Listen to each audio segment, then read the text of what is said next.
একবার সংসার, একবার চাকরি, আবার এই হাইকোর্টে দৌড় মারা। আমি মোসাম্মদ জোসনা খাতুন, ধুনুট থানার আমার বাসা। ধুনুটে চাঞ্চল্যকর শিশু ধর্ষণ মামলার আমি বাদিনী। ধুনুট থানার তৎকালীন ওসি কৃপা সিন্ধুবালা মামলাটি 12/5/2022 তারিখে যে রেকর্ড করে এবং ওই দিনে আসামিকে গ্রেপ্তার করে। গ্রেপ্তার করার সময় 2টি ফোন উদ্ধার জব্দ করে। সেখানে আমার মেয়ের ভিডিও সম্বলিত একটা ফোন ছিল। ভিডিওগুলো টাকার বিনিময়ে ওসি গায়েব করে দেয়। আমি প্রথমে জেলা পুলিশ সুপারের কাছে কৃপা সিন্ধুবালার বিরুদ্ধে অভিযোগ করি। জেলা পুলিশ সুপার স্যার সরজমিনে তদন্ত যায়। মামলাটি প্রথমে ডিবিতে এবং ডিবিতে কিছু সীমাবদ্ধতা পরিলক্ষিত হইলে আমি আবার পিবিআইতে মামলাটা দিই। ডিআইজি রাজশাহী ডিআইজি স্যার এবং আইজি স্যারের কাছে আবেদনের মাধ্যমে আমি পিবিআইতে দিই। পিবিআই পুলিশ সুপার কৃপা সিন্ধুবালার বিরুদ্ধে অভিযোগ তদন্ত করে সত্যতা পায় এবং প্রেস ব্রিফিংও করে। 2023 সালে 30 মার্চ প্রেস ব্রিফিং করে এবং আমার কাছে রেকর্ড আছে সব।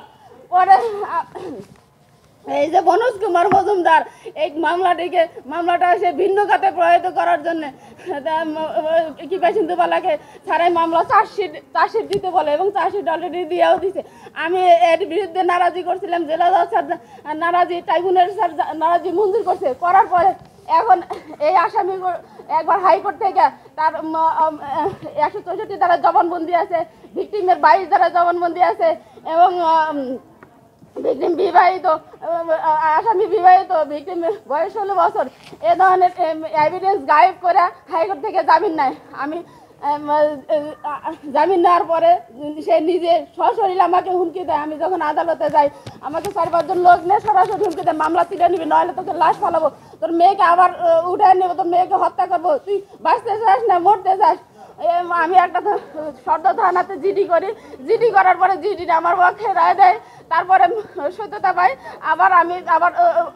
আমি যখন মামলা না তুলি, আমি যখন আমার ধুনুটে বাসায় অবস্থান করি, সেখানে আমাকে হুমকি দেয়। দেওয়ার পরে সশরীরে হুমকি দেয় এবং অপকথ্য ভাষাত মেসেজ দেয় এবং ফোন করে করে গালিগালাজ করে। আমি আবার ধুনুট থানাতে একটা জিডি করি। জিডিটাও সত্যতা পায়। আমি জুডিশিয়াল ম্যাজিস্ট্রেট করে আবেদন করি, সেখান থেকে জামিন না মঞ্জুর করে দেয়। আমি আবার হাইকোর্টে জজ কোর্টে আসি। জজ কোর্টে জেলা জজ স্যার 5-6-7 দিন হিয়ারিং করার পরে জামিনটা ক্যান্সেল করে দেয়।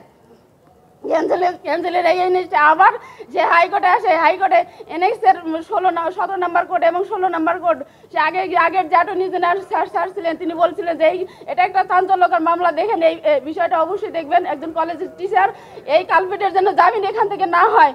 স্যার আগের যে অ্যাটর্নি স্যার ছিলেন তিনি লাল কালিতে আন্ডারলাইন করে দিয়েছিলেন। পরে এখান থেকে জামিন না দেওয়ার পরে আবার ফের সে আবার জজ কোর্টে জামিন ধরে। জজ স্যার জামিন আবার ক্যান্সেল করে দেয়। এখানে আবার সেই জামিনের জন্য আসে। জামিনের জন্য আসলে এখানকার এই যে 8 তারিখে গত হিয়ারিং হয়। হিয়ারিংয়ে যে মঞ্জুরুল আলম সুজন স্যার, মানে জজ স্যারের রায়টা সুন্দর করে আমার ব্যারিস্টার নাফিউল স্যার সুন্দর করে এই পুরাটা পেজ 8-9টা পেজ সুন্দর করে স্যারকে বোঝায় দেয় এবং বলে যে স্যার এই আসামি কখনো জামিন পেতে পারে না, সে মিসইউজ করছে স্যার, সে কখনো জামিন পেতে পারে না স্যার। আর আমার যে রাষ্ট্রপক্ষে ডিআইজি ছিলেন মঞ্জুর আলম সুজন স্যার একদম মির্জাফরের মতন ওখানে বসেছিলেন, একটা কথাও বলে নাই। আমি তার বিপরীতে আমি সরকারি অতিরিক্ত অ্যাটর্নি জেনারেল স্যার বরাবর আমি ইমেল করে পাঠাই এবং অ্যাটর্নি স্যারকে ইমেল করে পাঠাইছি এবং অতিরিক্ত অ্যাটর্নি জেনারেল অনেক স্যারকে আমি হোয়াটসঅ্যাপে পাঠাইছি এবং তার সাথে আমি কথা বলেছি। বলার পরে স্যার বলছে ঠিক আছে আমি বিষয়টা দেখবো।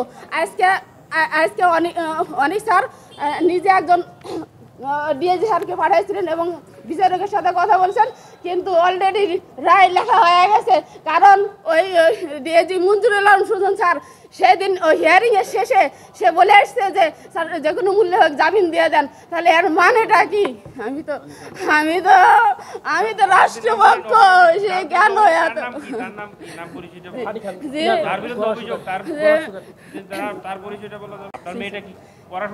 জি আমার মেয়ে